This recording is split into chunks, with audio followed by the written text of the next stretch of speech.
This show is produced by the Hartman Media Company. For more information and links to all our great podcasts, visit hartmanmedia.com. Hey, brother, I just finished listening to your July 5th episode. Man, I just absolutely love your content, man. It gives me value every time I listen to it. It gives me a different perspective on how I view some of the stuff that I do. It's just always good, man. And I want to keep telling you the same thing over and over and over. It does affect people. It does change people's lives. And really do appreciate all of the effort that you're putting into that, because I know that you really got better things to do than this, but yet you still sacrifice that time and do it. So hats off to you, bro. Welcome to the Creating Wealth Show with Jason Hartman. You're about to learn a new slant on investing, some exciting techniques, and fresh new approaches to the world's most historically proven asset class that will enable you to create more wealth and freedom than you ever thought possible. Jason is a genuine self-made multimillionaire who's actually been there and done it. He's a successful investor, lender, developer, and entrepreneur who's owned properties in 11 states, had hundreds of tenants, and been involved in thousands of real estate transactions. This program will help you follow in Jason's footsteps on the road to your financial independence day. You really can do it. And now, here's your host, Jason Hartman, with the complete solution for real estate investors. Welcome, empowered investors, and thank you for joining me today. We've got some good stuff to cover on the show. I've got some news items and some things that you are definitely going to like, especially what comes toward the end, because it's a pretty strange world we live in, and you're going to see that in just a few minutes toward the end of our show today. All right, let's start off with this. So the market, some would say, is totally frozen. And I wouldn't disagree. But at the same time, as we've seen activity decline and fewer transactions with higher interest rates and low housing affordability, and all this talk of a Fed pivot, which might take longer than expected, we shall see. We've still got an appreciating market, and we've got, amazingly, a hot enough market to demand this kind of very unique mortgage product. So if you're looking at the screen, you see that CrossCountry Mortgage has unveiled a cash offer loan product. Yes, the market is so hot that there is demand for a cash offer loan product. In other words, a mortgage product or a loan product that enables a regular individual buyer, a non-institutional buyer, to compete with an all-cash offer from either an institutional buyer or someone who's just trading equity, who's got a few bucks, and who's making a cash offer, not financing the property. Buyers have found it very hard to compete with these people or these institutions. And so they have got a mortgage product or a loan product to help with this. As demand for homes continues to outpace new listings, the article says, CrossCountry Mortgage, or CCM, is introducing a new cash offer product. The Cleveland-based mortgage lender unveiled Cash Plus to help buyers gain an edge in the bidding process by turning pre-approvals into cash offers. Cash Plus has no appraisal or financing contingencies. The product is limited to conventional loans on primary residences and buyers who are represented by a real estate agent. That's kind of interesting. So in other words, if the buyer does not have an agent, they can't make this cash offer. They can't use this cash offer product. That's kind of interesting. I think that's maybe kind of a fraud prevention measure. They figure if an agent is involved, there's going to be a little bit lower likelihood because there's another person sort of involved in the transaction, not wanting to risk their career, risk their license by using this cash offer product in some sort of fraudulent way. That's my take on it. There's a sort of a little additional oversight there, right? Not that all realtors are honest by any means, but hey, it's another check and balance, right?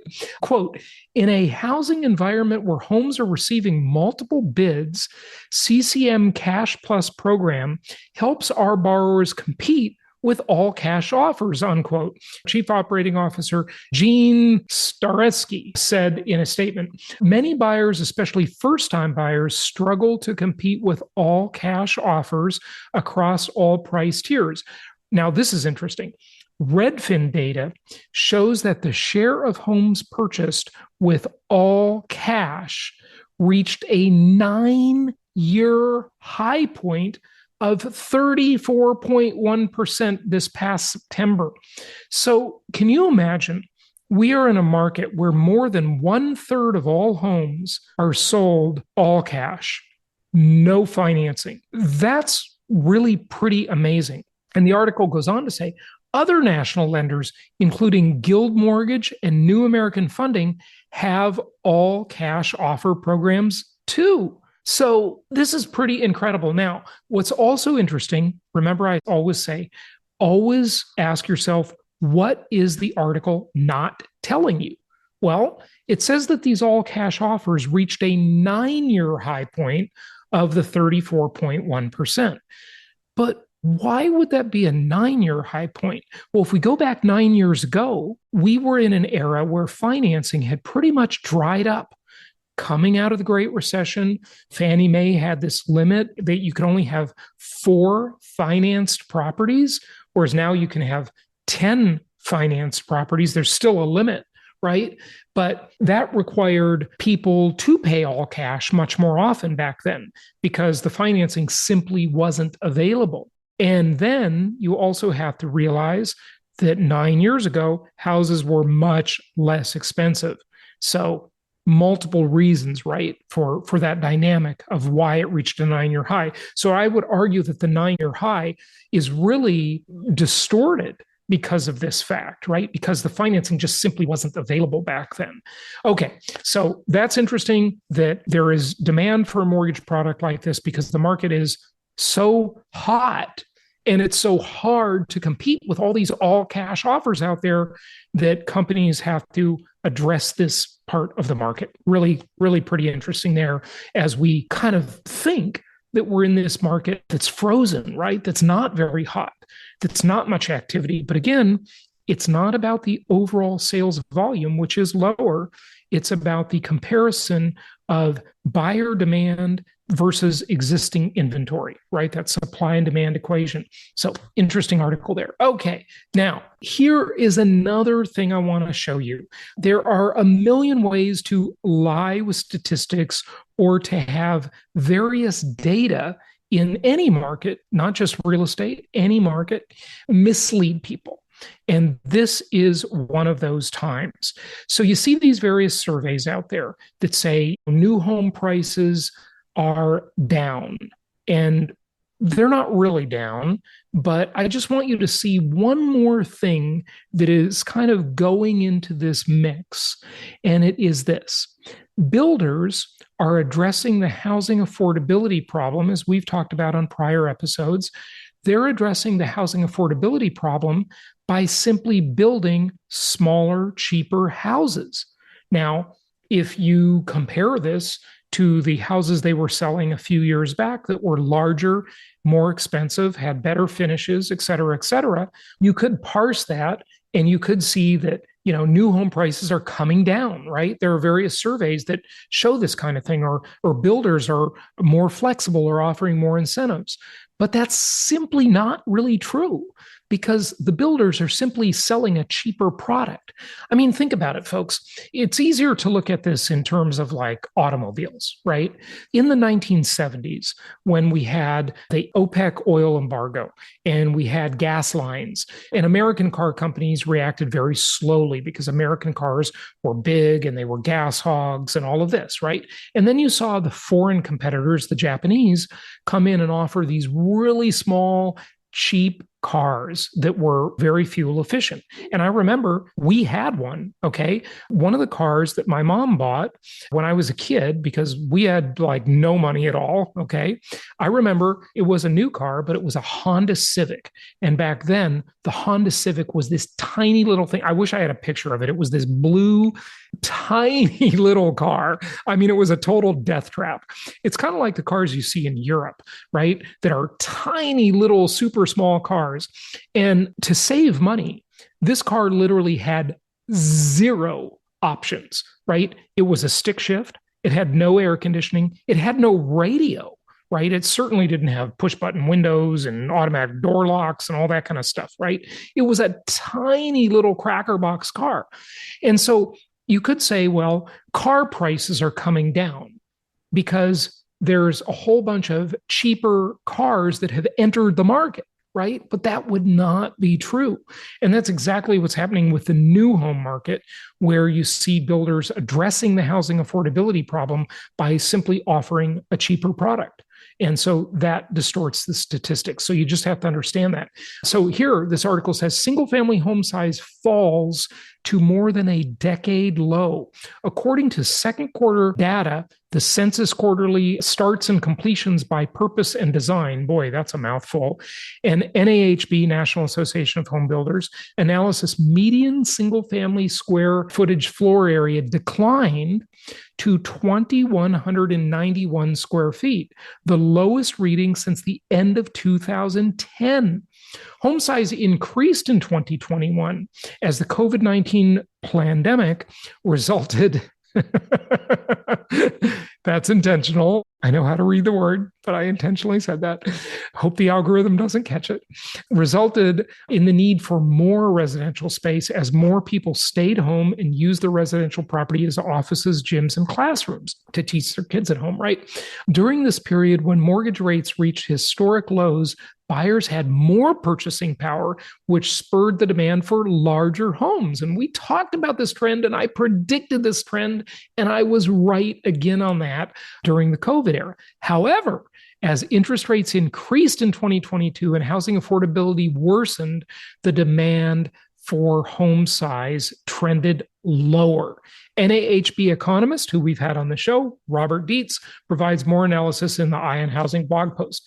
So understand, this is a statistical distortion, and it will continue. If housing affordability stays really low, you're going to see builders continue to address this problem with smaller, cheaper homes with fewer features and cheaper finishes, and that will lower the entry price for these new homes. Now, if you want to see how home builders are doing and what they think, or really more importantly, what their stakeholders think, just look at home builders stock and look at their stock prices, and it tells you a lot. Not that I'm a fan of Wall Street. I think Wall Street is the modern version of organized crime. You know that. I recommend that people be direct investors so they have control over their investments.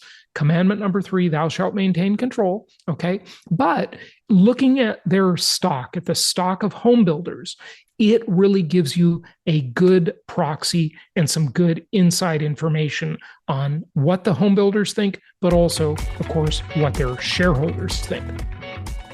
In the real estate game, we love leverage because we can do more with less.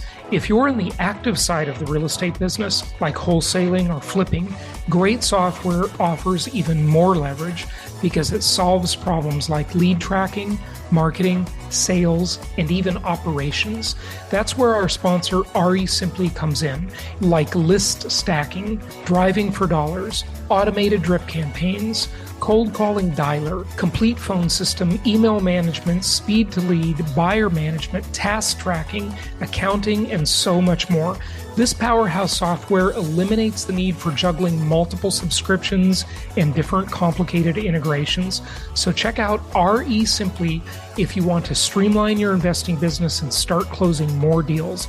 They made a special discount offer for my followers where you get 50% off your first month at resimply.com/Hartman. That's resimpli.com/Hartman. Plus, they're throwing in a 14-day free trial, so don't miss out. Take a look today. All right. Now, another interesting statistic, which has been recently kind of misleading to people, is this one. This is mortgage delinquency decline reflects continued resiliency of borrowers, right? Now, ICE data shows that foreclosure starts spiked between December and January. This title, the title and the subtitle of the article contradicts itself. Well, not really. Let's just read a little further. Delinquencies improved in January, highlighting the resiliency of U.S. mortgage holders. Okay, that's good news, right? Or what people would consider good news. Now, there's a whole cottage industry in the real estate industry, a subset of the industry, which is just focused on the foreclosure market. There are specialized closing people, title people, financing people, and certainly buyers that really are in the business of the foreclosure market, people that do trustee sales, et cetera, et cetera. There's so many of them. It's a whole little cottage industry within the real estate industry. And for them, this is bad news, right? Because it's fewer foreclosures. But for the overall market, most people would say, hey, this is good news. The foreclosure rate is really low. Well, let's keep reading here. The national delinquency rate fell to 3.38% last month. It's down from 3.57% the month before, according to Intercontinental Exchange, or ICE. First Look Mortgage Performance Report. The rate remained flat on a year-over-year basis and was the lowest recorded since October. So for all the doomers and all the people that think there's going to be a bunch of foreclosures flooding the market, they've been, of course, completely wrong. But why is it that just recently they published that the foreclosure rate had spiked, and then this article is saying it's very low? What is the truth? Well, here's the truth. Here's why. The rebound was anticipated after December calendar-driven surge in delinquencies. What is a calendar-driven surge in delinquencies? What does that mean? Because December ended on a Sunday. Payments made on that day of the month were credited to January. As a result, some loans appeared to be temporarily delinquent. Yay! We figured it out, right? That's why you have all these little anomalies, and it allows the doomers and the people saying that the sky is falling, all those Chicken Little people out there, right, that are publishing clickbait on YouTube and every other place, it allows them to say foreclosures were spiking. But because of the way the month was structured and the way payments were credited or not credited, it looked like delinquencies had increased when in reality, they hadn't actually increased. And this is why SAAR is used, right? Seasonally adjusted annual rate, because it smooths out the data. And even then, year over year, there could be anomalies, right? Even on a seasonally adjusted type of basis. Okay, the article goes on, quote, "While some households are facing pressure, January's improved delinquency rate highlights the continued resiliency of the American mortgage holder, particularly those who were able to lock in record low rates in recent years." The article goes on, another quote, "Improvement in serious delinquencies, along with the fact that the majority of such loans remain in forbearance or loss mitigation programs, suggest that near-term foreclosure and default risk continues to remain historically low." Okay, and I've shown you many, many charts on this, how people are just very comfortable with their mortgages overall. Yes, there's some small foreclosure activity. There's always some small foreclosure and delinquency activity. But again, we are far, far, far away from this being any problem in terms of the real estate market, at least in the foreseeable future. Okay, so the article goes on to talk about early stage delinquencies. Those are 30 to 60 days past due. They decreased month over month and on and on. So we won't belabor the point. Now, a little bit more on the fun and funny side. SEX, okay? This article was interesting on one of my newsletters. It said, "Is rent killing sex?" I keep running across an interesting argument by certain urbanites about sex and housing struggles, but is it true? And then here you see a chart of under 35-year-olds who have not had sex in the past year. Then you see it divided by male and female. Clearly, females are doing a lot better than males. Oh, gosh, it's just funny. But overall, people are having a lot less sex than they used to, right? And we've talked about declining birth rates, and we've talked about all of this stuff. But look, the rent is too damn high, and that is killing romance, and people are living at home much longer. This is creating a lot of shadow demand for housing because, when they don't have their own place, they're less likely to hook up, and so on and so forth. But the prevalence of all these dating apps and our cultural decay, making this whole activity pretty meaningless to most people, sadly. I think this is very bad for society and culture, but it is the way it is. By the way, this survey is by Family Studies. It's just kind of interesting. But the next point is even more interesting. Look at this one.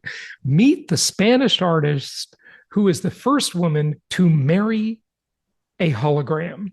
Now, look, folks, we have this virtual world in which we live. The Apple Vision Pro was recently released. I demoed that a little bit on the show when I was wearing my Apple Vision Pros that I took back 13 days after getting them. An amazing technology, but way too heavy, hurts my nose to wear, hurts my face to wear. It's not there yet. But soon those will be in very lightweight glasses. Version 2, version 3 will be much, much better. And the technology has arrived. And this is a hologram. And this woman, this Spanish artist, Alicia Famas, is the first woman to marry a hologram. So let's just watch this video for a moment. You see how she hangs out with her hologram.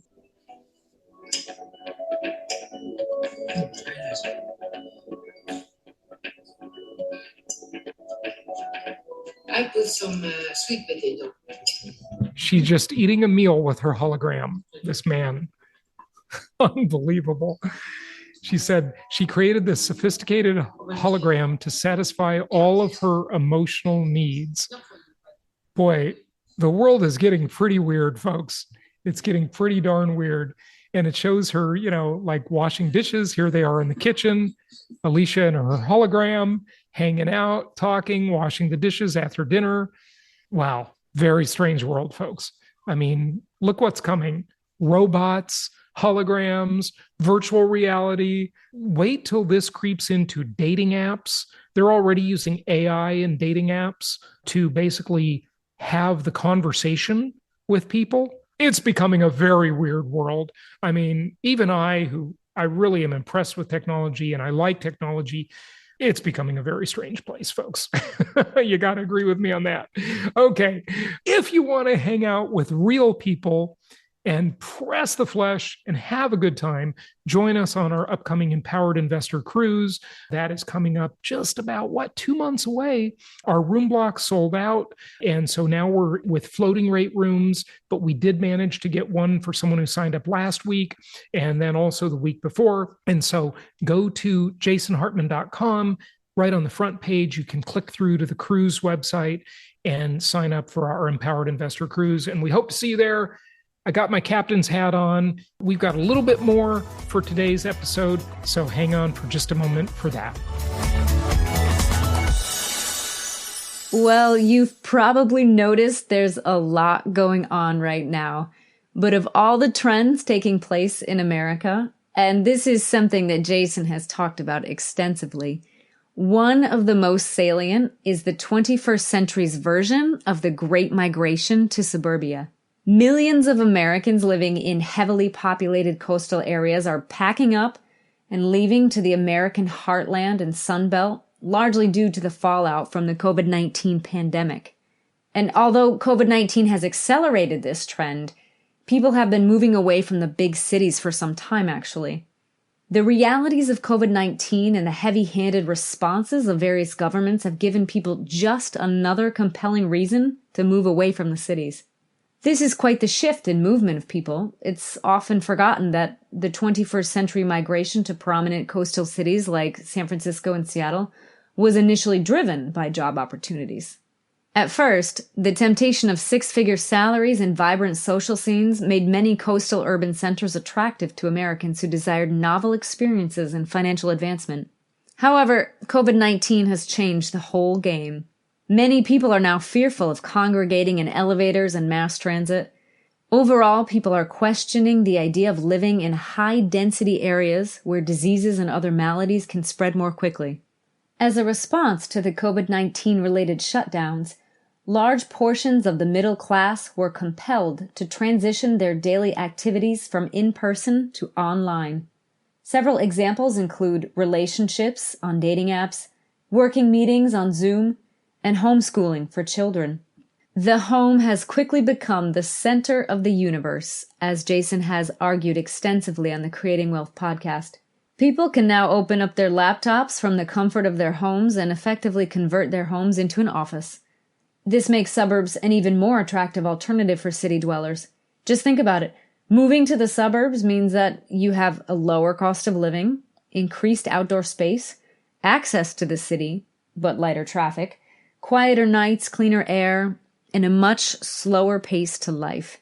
What we're witnessing unfold before our eyes is the biggest affirmation of the Creating Wealth podcast's investment strategy in income properties in linear markets. Always remember, the U.S. is not a monolithic real estate market. There are roughly 400 different markets in the U.S., each with their own idiosyncrasies. We also should not forget the economic uncertainty in the background, namely the looming threat of inflation. Don't believe the media hype. Inflation isn't going to be transitory. It will be a major factor in people's economic decision-making in the decade to come. Lots of people are now waking up to the harsh reality that most cities are becoming too expensive, crime-ridden, and crowded. Couple that with a bleak macroeconomic picture, and you have a recipe for people to look for greener pastures within the U.S. Never forget that shelter is one of the foundational planks of Maslow's hierarchy of needs. Most people's economic behavior is guided by primordial instincts. Put simply, people tend to rely on their emotions when making crucial decisions. The acquisition of housing is one of those. It's a basic necessity for humans of all socioeconomic backgrounds. And income property investors can absolutely take advantage of this foundational desire, especially in times when inflation is rearing its ugly head and people are migrating to more linear markets. And you can do all of this with Jason's inflation-induced debt destruction strategy. Here's how the entire process goes down. You first head to your bank to borrow money to buy a property, preferably in a linear market. Then you rent out the property. By renting the property, your tenants end up paying the carrying cost on the property. Over time, you pay the asset back in depreciated dollars, and the income property appreciates faster than the inflation rate. You benefit in two ways: inflation depreciating your debt and commodities value rising faster than inflation. So what are you waiting for? Take advantage of this next level wealth building strategy and follow Jason's advice. Your future self will thank you. For more information, please visit jasonhartman.com. Thank you so much for listening. Please be sure to subscribe so that you don't miss any episodes. Be sure to check out the show's specific website and our general website, hartmanmedia.com, for appropriate disclaimers and terms of service. Remember that guest opinions are their own, and if you require specific legal or tax advice or advice in any other specialized area, please consult an appropriate professional. And we also very much appreciate you reviewing the show. Please go to iTunes or Stitcher Radio or whatever platform you're using and write a review for the show. We would very much appreciate that. And be sure to make it official and subscribe so you do not miss any episodes. We look forward to seeing you on the next episode.